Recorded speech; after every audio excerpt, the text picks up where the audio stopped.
Good afternoon, ladies and gentlemen. Shalom. I'm David Mencer, Israeli government spokesman for the Public Diplomacy Directorate here in the office of the Prime Minister.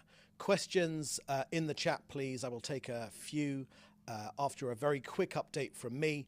It's Monday, the 23rd of September, day 353 of the October 7th war. First, on Israel's war aims, they are the return of all of our hostages, 101 of them children, the elderly, women and men. It's a crime against humanity. They need to be released now. The dismantling of Hamas's government and military capabilities, the removal of the terrorist threat to Israel, and of course the return of our citizens safely to their homes in our own sovereign territory in the north of Israel.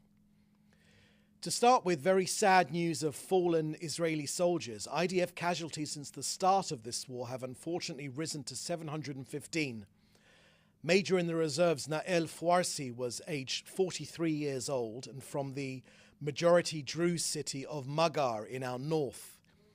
He fell in combat against Hezbollah in the north of Israel. And Sergeant Tomer Keren was 20 years old and from Haifa. He too fell fighting in the north. There are no words of mine that can assuage the pain of their parents and families. The achievements of this military campaign have been many, but the war has indeed exacted a heavy price. Our hearts are with the bereaved families. Our defenders are operating boldly and bravely to bring back the hostages and eliminate the terrorist threat to our citizens across our country. We embrace them and those dear families who have lost their precious heroes, sons and daughters in this war for our very existence. May their memories be a blessing forever.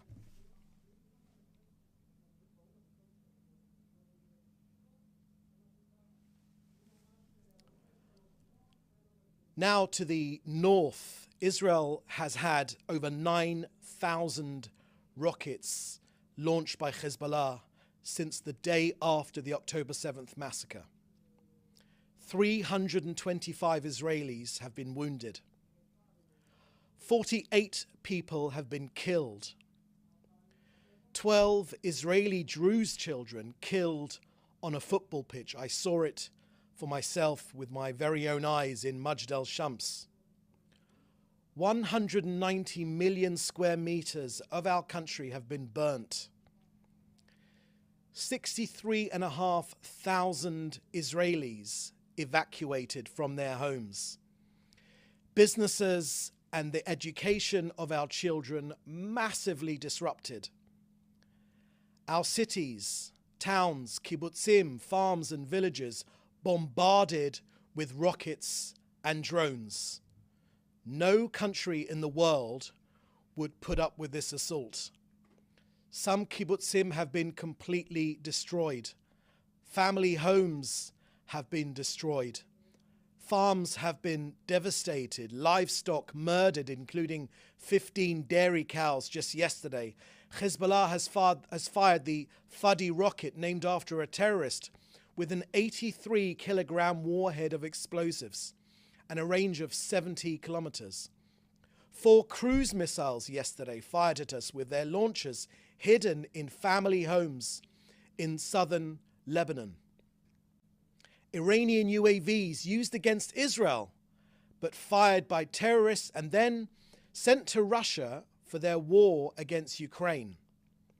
On Friday, 120 Grad missiles fired at Israel, at Tzfat, the Golan Heights, the Upper Galilee, at Meron, at Nahariya. The night before last, Hezbollah fired 7 heavy Burkan rockets at the community of Metula, causing heavy damage to the residential buildings and a power outage in the hamlet. As the Prime Minister and the Defense Minister have made clear, Israel's patience is not inexhaustible. Let me share with you some of the measures the IDF has taken to get civilians out of harm's way in Lebanon. The IDF have sent pleas to mobile phones in key areas of Lebanon to get residents to protect themselves and move. The IDF has broadcast messages on Lebanese radio pleading with locals to move out of where Hezbollah hide their rockets and armaments. The IDF has established a website for residents of southern Lebanon. Now, Hezbollah endangers the people of Lebanon. They use civilians as human shields to hide its weaponry and carry out attacks against Israel from within that country. Israel could not be clearer to Lebanese civilians. If you live next to properties or homes in which Hezbollah is hiding its rocket launchers and weaponry, you should evacuate immediately. That's the end of our briefing here today. We'll now take your questions, which you should put in the chat, together with your news outlet. Thank you. First question here is from Joel Pollack at Breitbart News. Would you describe the current state of the conflict in the north as the third Lebanon war? Thank you for that question, Joel. Well, let me put it in the words of the Prime Minister when he said yesterday that on October 7th, the Hamas terrorist monsters burst into Israel, murdered our people, raped and beheaded our women, burnt babies alive, and took 255 of our innocent people hostage, including people from the US, but other countries in Europe and South America, from all religions as well. A day later, on October 8th, another Iranian terrorist proxy, Hezbollah, attacked Israel completely unprovoked. They fired missiles and rockets into our cities. They made 63,500 Israelis leave their home along the Lebanon border, becoming refugees here in our own homeland. In the subsequent months, they haven't stopped, not for a single day, attacking us, not for a single day. No country can accept the wanton rocketing of its cities. We can't accept it either. As the Prime Minister's made clear, we will take whatever action is necessary to restore security and bring our people safely back to their homes. UN resolutions 1559 and 1701 demand it. They've never been implemented. Hezbollah needs to move behind the Litani River, and our northern border needs to be secured, which is precisely what is happening right now. We will always prefer a peaceful settlement through negotiations, but that has not borne fruit in 11.5 months now. So Israel will do whatever it takes through diplomacy or through military means to secure our northern border. It's what any other country would do. Next question is from Celia Vastal from TV2 Norway. Israel has started an extensive response to Lebanon, told people to evacuate. Is it a declaration of war? What is the end game for Lebanon? Thank you for that question, Celia. Israel has a responsibility to defend its northern border. That is precisely what we are doing. Iran, of course, is behind Hezbollah. We know that any country which Iran gets involved in becomes a failed state.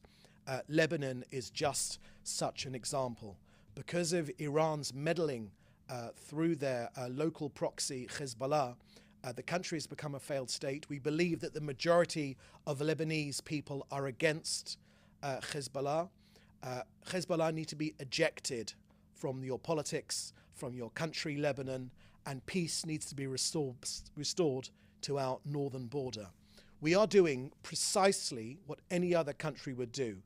Let me caveat that. No other country would wait for 11.5 months